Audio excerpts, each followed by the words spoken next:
안녕하세요. 서초동 사이다 이호영 변호사입니다.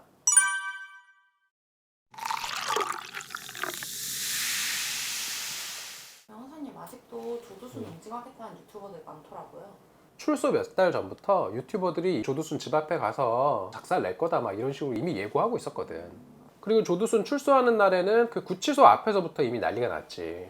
폭언의 욕설은 기본이고 호송차 가로막고 계란 집어 던지고 막 그랬던 거 아니야?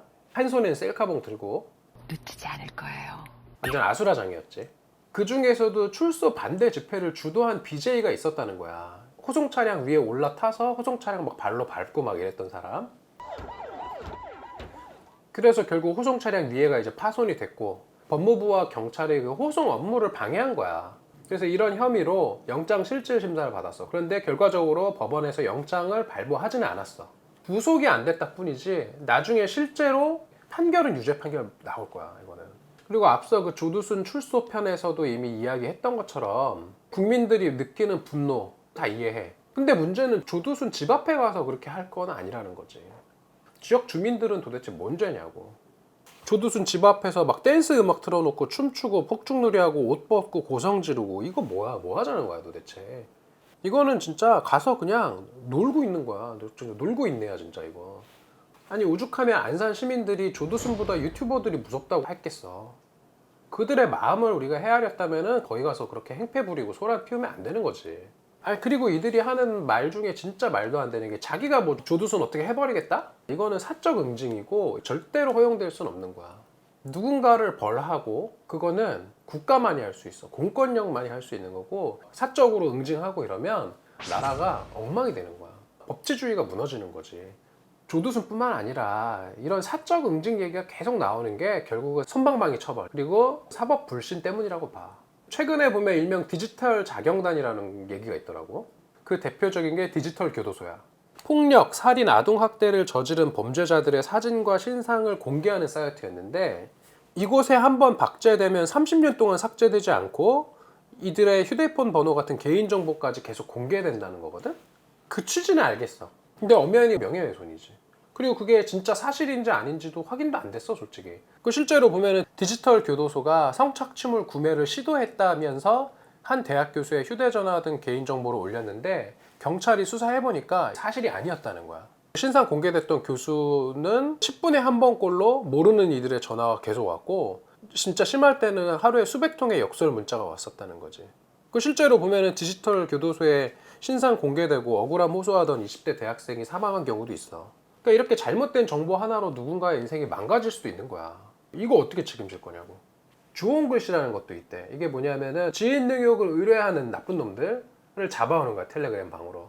그래가지고 너 지인 능욕 하려고 했지? 지금부터 우리가 하는 거 제대로 해라. 안 그러면 너 신상 까발리겠다 해서 그 지인 능욕을 하려고 했던 사람들을 괴롭히는 거야. 그 마음은 알겠어. 지인 능욕을 하려고 하는 거 진짜 나쁜 거고 이들을 응징하겠다라는 건데 그러한 선의를 가지고 한 행동이라 하더라도 우리 현행법에 위반되면 처벌될 수 있다. 자, 그 조두순 사건으로 돌아가 보면 조두순 사는 동네는 지금 일주일 사이에 130건의 민원이 접수됐대. 조두순 돌아온 것도 지금 힘들어 죽겠는데 거기에 유튜버들까지 몰려와서 엎친 데 덮친 격이 돼버린 거지. 일부 유튜버들이 안산의 시민들을 괴롭히고 있는 거다 이거는.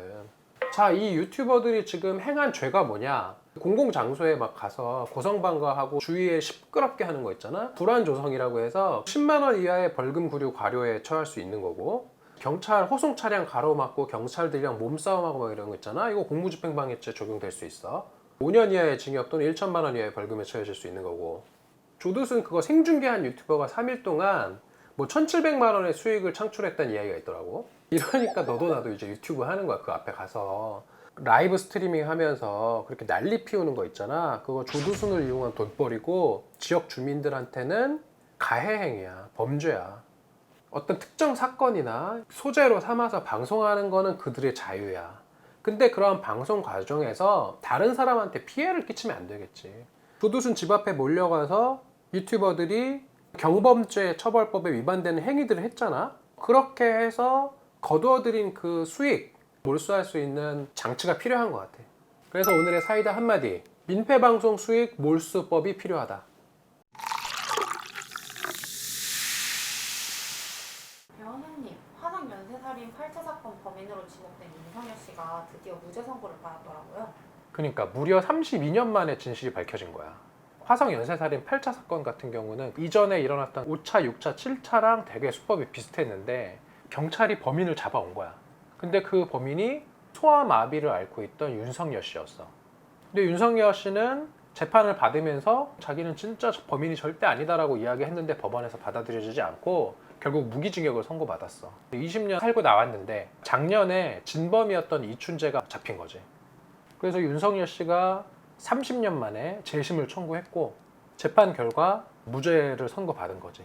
자기가 저지르지도 않은 범죄 때문에 무기징역 선고받고 20년을 복역하면서 이 사람이 어떤 마음이었을지는 우리가 상상을 할 수가 없는 거야. 이거는.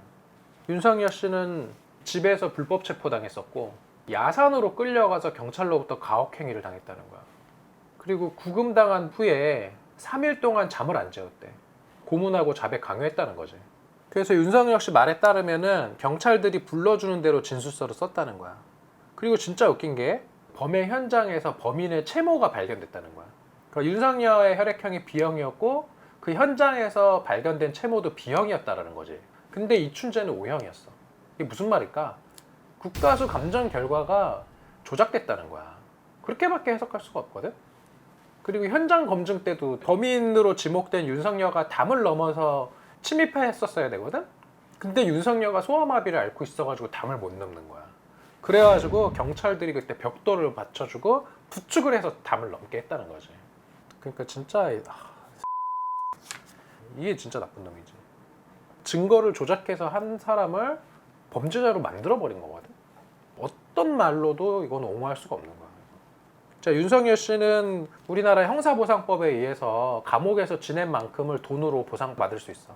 형사보상이라는 거는 말 그대로 무고한 시민이 그동안에 구속 수감되어 있던 그 기간만큼을 돈으로 보상해주자는 취지거든. 윤석열 씨 사건은 이런 보상의 문제가 아니야.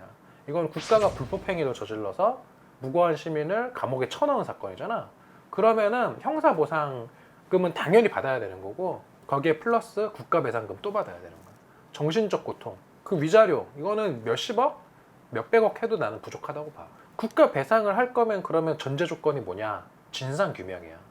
그 당시에 어떤 놈들이 어떤 식으로 증거 조작을 해서 윤석열 씨를 진범으로 몰아갔는지를 수사해서 그 진상이 명확하게 드러나면 그 사실관계를 바탕으로 국가 배상을 해줘야 되는 사건이야. 이거는 이런 식으로 억울하게 옥살이를 한 건 윤석열 씨 한 명이 아니라 또 있어. 약촌 오거리 사건 알지?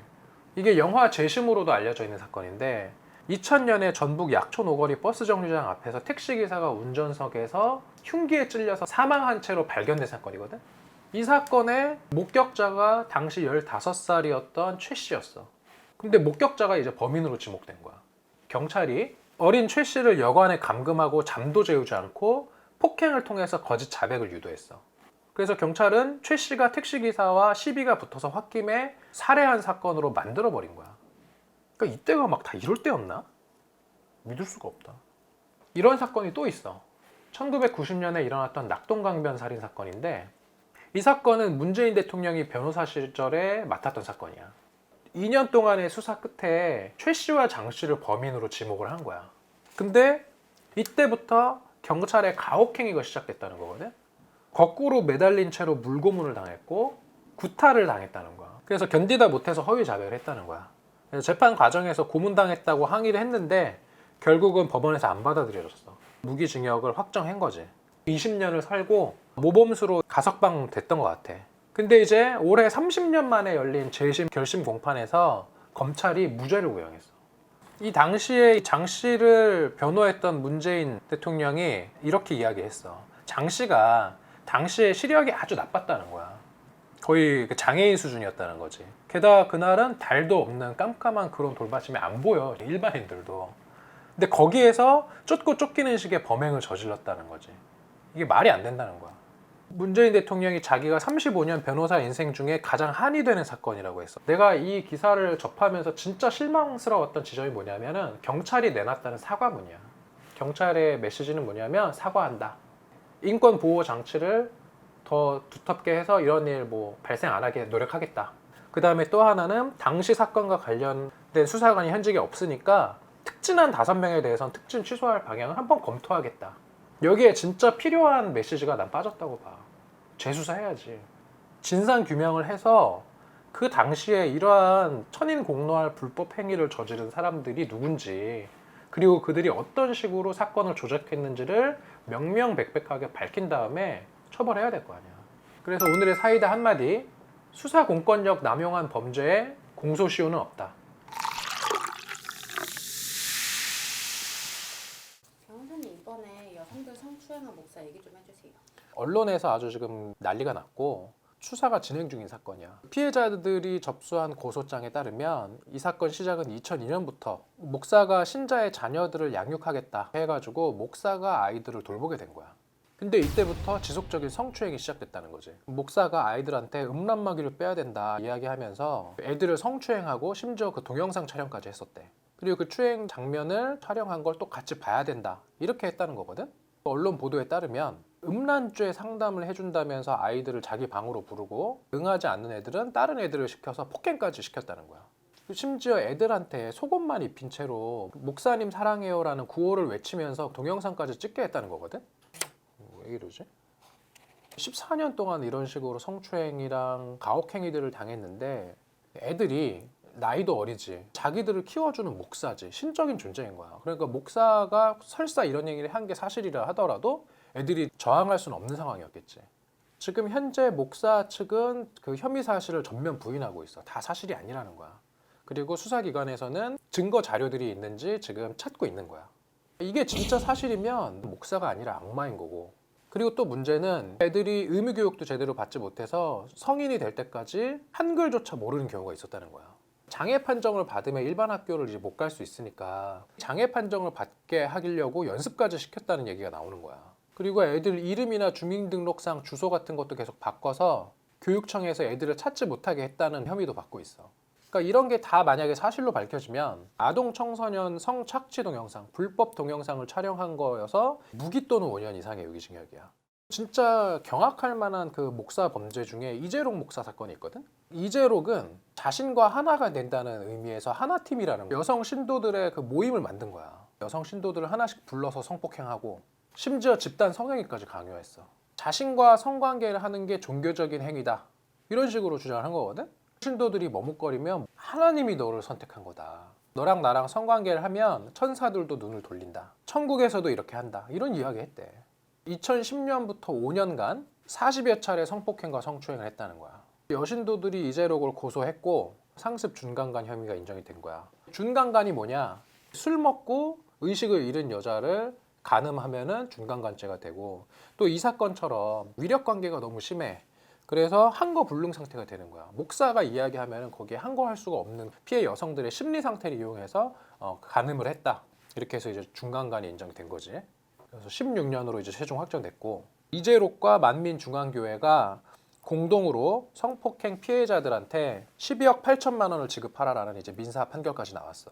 이렇게 끔찍한 성범죄를 저지른 목사도 있고, 한편으로는 또 이런 성희롱적 발언으로 논란이 된 사람이 있거든. 되게 유명한, 요즘 되게 핫한 인물이잖아, 정광훈 목사. 이 정광훈 목사에 대해서 이제 빤스 목사라는 얘기들이 있더라고. 보면 이제 2005년에 대구에서 목회자들을 대상으로 한 집회에서 이 성도가 내 성도가 되었는지 알아보려면 2가지 방법이 있다. 옛날에 쓰던 방법 중 하나는 젊은 여집사에게 빤스 내려라, 한번 자고 싶다 해보고 그대로 하면 내 성도요, 거절하면 똥이다, 이런 발언을 했다라는 언론 보도가 있었거든. 이게 진짜 왜 이런 발언을 했는지 좀 이해가 안 되잖아. 전광훈 목사의 이야기는 그런 성희롱적인 맥락은 아니었다. 목사가 성도의 신뢰와 존경을 악용해서는 안 된다라는 취지에서 해당 발언을 했다라는 거거든. 성경책을 보면 성도들이 사도 바울한테 눈까지 빼준다, 생명도 바친다, 내가 빤스 벗으라면 다 벗을 정도로 자기한테 충성을 한다, 이런 맥락에서 했다는 발언이거든. 모르겠어. 하여튼 이거에 대해서 뭐 각자 판단해야지 뭐. 범죄를 저지른 목사들의 특징이 뭐냐면 교회 안에서 절대자였다는 거야. 절대적인 존재인 목회자가 범죄를 저지르면 그 안에 있는 신도들은 거기에 저항할 수가 없어. 왜냐하면 공동체 전체를 적으로 돌리는 위험을 부담을 감수해야 되는 거거든. 실제로 목사가 저 사람 쫓아내라 그러면 쫓겨나는 거야 그냥. 그래서 이런 일부 목사들 때문에 진정성 있는 신앙을 가지고 그 신도들을 올바른 길로 이끌려고 하는 선량한 목사들까지 같이 욕먹는 거거든. 이런 범죄를 저지르는 일부 목사들 같은 경우는 두 차례 처벌이 있을 거라고 봐. 하나는 사회적인 처벌, 그 다음에 종국적으로는 하늘에 가서도 심판을 받을 거다. 그래서 오늘의 사이다 한마디, 목사의 범죄 더 무겁게 처벌해라.